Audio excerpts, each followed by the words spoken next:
Welcome back everyone. This is an easy explanation video number 2 of the singing lesson by Katherine Mansfield. Right at the beginning of today's session, I would like to discuss the POV, the point of view. The ordeal that Miss Meadows goes through is told in a limited third-person point of view and from a female perspective. The reader sees everything through the eyes of Miss Meadows, although she is not the narrator. We are limited to her thoughts, feelings and perceptions. Take out page number 93. We will start from the song today. And the song that Miss Meadows has chosen is called the Lament. And it is on page number 14. A lament. She raised the baton, she tapped the music stand twice. Down came Mary on the opening chord. Down came all those left hands, beating the air and enchimed those young mournful voices. The voices with gleeful excitement are now mournful voices. So this is a contrast. Fast, too fast fade the roses of pleasure. Soon autumn yields unto winter drear, the dreariness of winter. Fleetly, commenting on the transitoriness of life on earth. Fleetly, music's gay measure passes away from the listening ear. What is the significance of this lament? Miss Meadows is very upset about Basil's letter, which almost looks like a breakup text. Her decision to choose a lament feeds her morose mood. The lyrics describe the sadness of the passing of seasons, autumn turning into winter drear as music passes away from the listening ear. Roses. Roses are symbols of youth, power, beauty, love, and the roses of pleasure, the passionate love, has faded away, and in its place comes autumn, which then yields unto winter drear, the dreariness, the barrenness, the coldness of winter. Fleetly music's gay measure passes away from the listening ear. Miss Meadows' feelings about the autumn and her own dwindling prospects in life are closely connected with this song. From the name A Lament to the invocation of autumn and winter, the song evokes sadness and aging. She feels that the words themselves, even sung without emotion, sound like crying, and the crying is directly connected to Basil's letter. Good heavens, what could be more tragic than that lament? Every note was a sigh, a sob, a groan of awful mournfulness. Miss Meadows lifted her arms in the white gown and began conducting with both hands. I feel more and more strongly that our marriage would be a mistake, she bet. And the voices cried, Fleetly, what could have possessed him to write such a letter? This is her shock. So Miss Meadows hears every note as a sigh, a sob, a groan, and as she conducts, her rhythm matches her recollection of the words of Basil's breakup letter. This is important. The letter came out of the blue as Basil's previous letter had been all about the furniture he planned to buy for their future home. What could have possessed him to write such a letter? The shock. What could have led up to it? It came out of nothing. His last letter had been all about a fumed oak bookcase he had bought for our books. A happy relationship, our togetherness, a feeling of togetherness, and a natty little hall stand he had seen, a very neat affair with a carved owl on a bracket holding 3 hat brushes in its claws. How she had smiled at that. So like a man to think one needed 3 had brushes, from the listening ear sang the voices. Nature seems to be partaking in her suffering. We have symbols of roses, seasons, autumn, winter.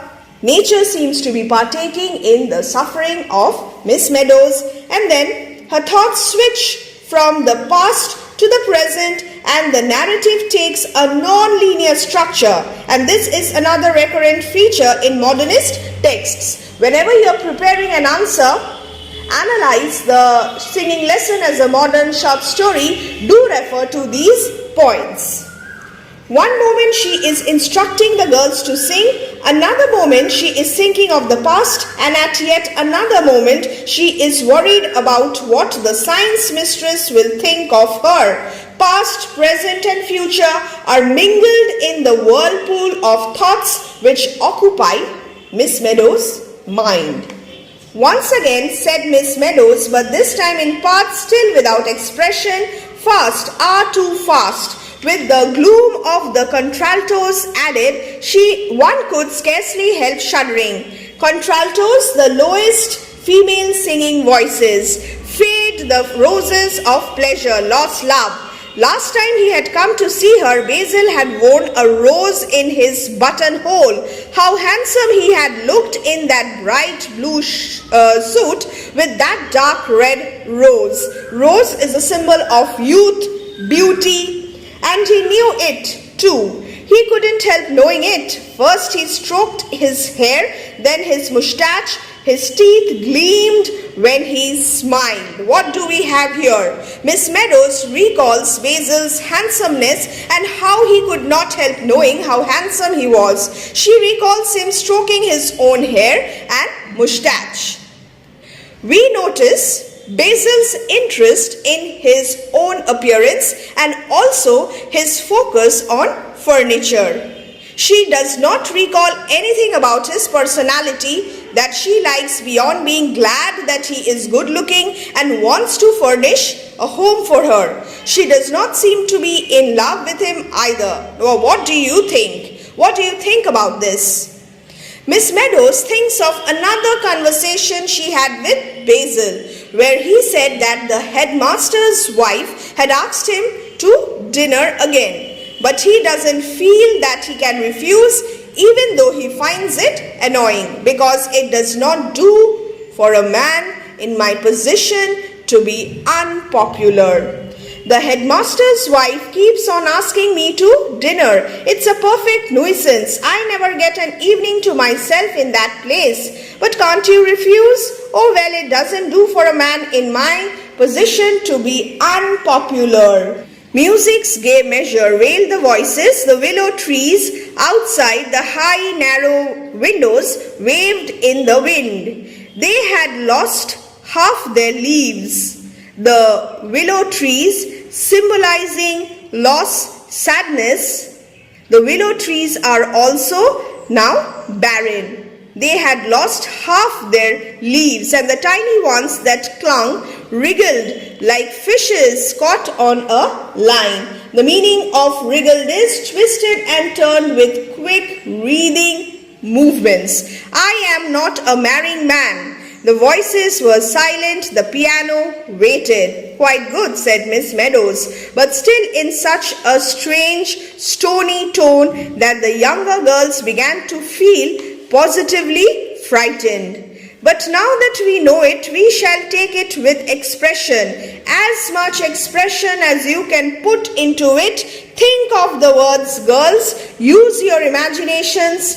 Fast, too fast, cried Miss Meadows. That ought to break out. A loud, strong forte, a lament. And in the second line, winter drear, make that drear sound as if a cold wind were blowing through it. Drear, said she so awfully that Mary Beasley on the music stool wriggled her spine. The third line should be one crescendo.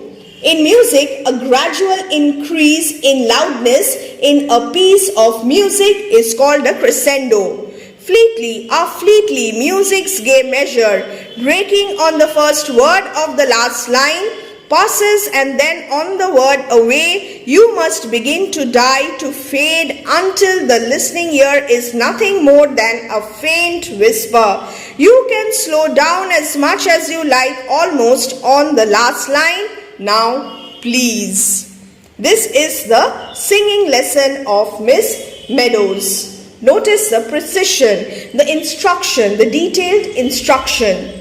Again, the two tight taps. She lifted her arms again, faster to fast, and the idea of settling down fills me with nothing but disgust.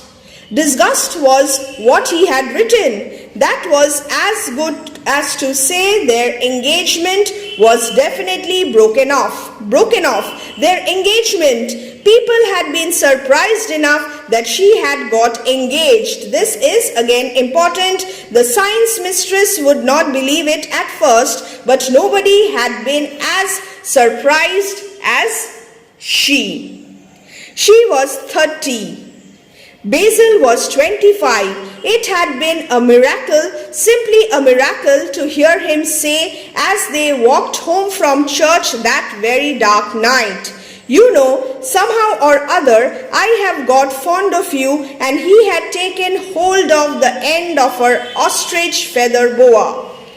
Passes away from the listening ear. What is boa? A long, thin, decorative scarf made of feathers or a similar material worn by women at parties or as part of fancy dress. Miss Meadows is a self-conscious character. When you are analyzing the character of Miss Meadows, do write this point, that Miss Meadows is a self-conscious character. She seems to worry about her public image, the science mistress, the staff, and even her students. Such deep is her obsession with public perception that she cares more about what people might think of her than finding herself in a loveless marriage. Perhaps this shows a slight inferiority complex on her part on account of her age. She was 30, and 30 was considered old in the period the story was written. This shows the immense unrealistic social expectations heaped on women during that era of the existing gender bias. This pressure has greatly shaped Miss Meadows' priorities and her identity. The story, in expressing the societal pressures felt by a character, also provides a subtle critique of the expectations of a gender-biased society. Miss Meadows as a product of her times. When you are answering this question, do focus on this aspect as well. Repeat, said Miss Meadows. More expression, girls, once more. While the girls are still singing without emotion, Miss Meadows hears their voices as a wail. They wail. And she sees the trees out the window waving in the wind, having lost many of their leaves. Miss Meadows has transmitted her despair to the children through her cruelty to Mary earlier in the story, and now she is transmitting her emotion again through the tone of her despair. It seems that the joy of the girls felt at the beginning of the story is completely gone now, and they are frightened of Miss Meadows' tony voice. Miss Meadows appears to be very sensitive to the emotion in the song and in the weather, and Mary also appears to share this trait. She speaks to the girls in a strange, cold voice that makes the students afraid, and she asks them to sing the song again with as much expression as possible. As Miss Meadows describes how to fill the words of the song with emotion, the awful tone of her voice makes Mary Beasley writhe. Again, while the students are singing, Miss Meadows fixates on the fact that her engagement must be truly over. This engagement had seemed like a miracle to her. This is finally the crux of Miss Meadows' despair, which was hinted at in the beginning of the story. She is despairing because she is 30 and she believes that now she is too old to find a desirable marriage again. What will happen to her? Fast, too fast, the older girls were crimson. Some of the younger ones began to cry. Big spots of rain blew against the windows, and one could hear the willows whispering, "Not that I do not love you." "But my darling, if you love me," thought Miss Meadows, "I don't mind how much it is. Love me as little as you like." But she knew he didn't love her. While the girls sing, Miss Meadows thinks that it doesn't matter to her how little Basil loves her, but she knows he doesn't love her at all. He did not even care enough about her feelings to cross out the word disgust so that she could not read it. She thinks that she will have to leave the school entirely rather than face the science mistress and the girls once they know about her broken engagement. This is an embarrassing situation for Miss Meadows, taking into account that she is a self-conscious character. Not to have cared enough to scratch out that word disgust so that she couldn't read it. Soon autumn means unto winter drear. She would have to leave the school. She could never face the science mistress or the girls after it got known, the public image. She would have to disappear completely, disappear somewhere, vanish, passes away. The voices began to die, to fade, to whisper, ultimately to vanish, just like she is thinking of vanishing. Suddenly the door opened. A little girl in blue walked fussily up the aisle, hanging her head, biting her lips and twisting the silver bangle on her little wrist. She came up the steps and stood before Miss Meadows. "Well, Monica, what is it? What is the name of this little girl?" "She is Monica." "Oh, if you please, Miss Meadows," said the little girl, gaping. "Miss Watt, the headmistress, wants to see you in the mistress's room." Next, she would rather be unloved than humiliated in her community.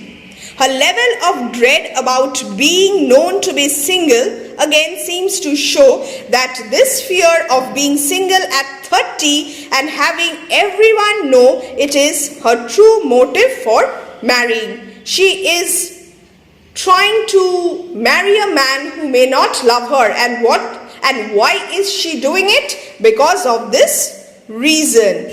"Very well," said Miss Meadows, and she called to the girls, "I shall put you on your honor to talk quietly while I am away." But they were too subdued to do anything else. Most of them were blowing their noses. The corridors were silent and cold. They echoed to Miss Meadows' steps. The headmistress sat at her desk. For a moment she did not look up. She was, as usual, disentangling her eyeglasses, which had got caught in her lace tie. "Sit down, Miss Meadows," she said very kindly, and then she picked up a pink envelope from the blotting pad. "I sent for you just now because this telegram has come for you." Now the telegram. After the letter, this is the second letter. This is a telegram. "A telegram for me, Miss Watt. Basil. He had committed suicide," decided Miss Meadows. Her hand flew out, but Miss Watt held the telegram back a moment. "I hope it's not bad news," she said, so more than kindly, and Miss Meadows tore it open. "Pay no attention to letter. Must have been mad." What was written in the letter? The content. "Pay no attention to letter. Must have been mad. Bought hat stand today. Basil." She read. She couldn't take her eyes off the telegram. "I do hope it's nothing very serious," said Miss Watt, leaning forward. "Oh no, thank you." Miss Watt blushed. "Miss Meadows, she is not cold anymore, not frozen anymore. It's nothing bad at all. And she gave an apologetic little laugh. It's from my fiancé. Saying that, there was a pause. I see, said Miss Watt, and another pause. Then, you have 15 minutes more of your class, Miss Meadows, haven't you? Quite professional. Miss Meadows reads the short telegram. It is from Basil, saying she should ignore his earlier letter and that he must have been mad. He says he has bought a hat stand. This telegram from Basil, saying he does not want to break up with Miss Meadows, after all, is extremely short and contains no reference to Miss Meadows at all, only himself. He reverses his opinion from the letter only by saying he must have been mad or crazy. He never apologizes or acknowledges the distress he has caused. And then he says he bought a hat stand. And this is quite frivolous and underscores how inadequate this note is. He is not caring about the emotions of Miss Meadows at all. Miss Watt's kindness drops away as soon as it is clear that Miss Meadows has not had bad news. It seems amazing that Miss Meadows could take Basil back so easily and with so little suspicion when he has been so cruel to her. Miss Meadows' joy is as extreme as her despair was. Page 32. Mary, she said, page 32, and picking up the yellow chrysanthemum. She held it to her lips to hide her smile. Then she turned to the girls, wrapped with her baton. Page 32. It's no longer page 14, but it is page 32, girls. Page 32. We come here today with flowers overladen with baskets of fruit and ribbons to boot to congratulate. Instead of the lament, we now have a happy song. It's a different song. She turns to Mary Beasley and picks up the yellow chrysanthemum to hide her smile. The girls begin to sing the triumphant summer song Miss Meadows has assigned, but she stops them, saying they should sound more warm, joyful, eager. Again a contrast. Notice how they were singing the first song without expression in the beginning. She sings with them with her voice over all the other voices, full deep, glowing with expression. This is really very strange, the transition. When Miss Meadows felt sad, she assigned an autumnal song which was associated with her fear of aging, but now that she is happy, she assigns a summer song. The weather, though, is still clearly late autumn. It is cold and stormy, but the summer song embodies Miss Meadows' own delusional joy about her engagement, which is clearly not good. The final paragraph of the story is very crucial. It represents the shift of Miss Meadows' mood, which results in the shift of the mood of the story itself. The singing lesson begins on a somber mood and ends in delight, quite like the emotions of Miss Meadows. There is no complex plot or twist ending. If at all, the twist is in the interiority. And what is interiority? The interior feelings in Miss Meadows' emotion, which changes the mood of the environment around her. Stop, stop, cried Miss Meadows. This is awful, this is dreadful, and she beamed at her girls. What's the matter with you all? What's wrong? Think, girls, think of what you are singing. Use your imaginations with flowers overladen, baskets of fruit and ribbons to boot, and congratulate. Miss Meadows broke off. Don't look so doleful, girls. Quite ironical. What was she doing a little while ago? It ought to sound warm, joyful, eager. Congratulate. Instead of passes away, fading away. Once more, quickly, all together, now then. And this time Miss Meadows' voice sounded over all the other voices, full, deep, glowing with expression. The singing lesson captures a moment in the life of its protagonist in all its chaotic complexity. The story captures this transition from one state of being to another, and in doing so provides the glimpse of an exploration of the interior life of a character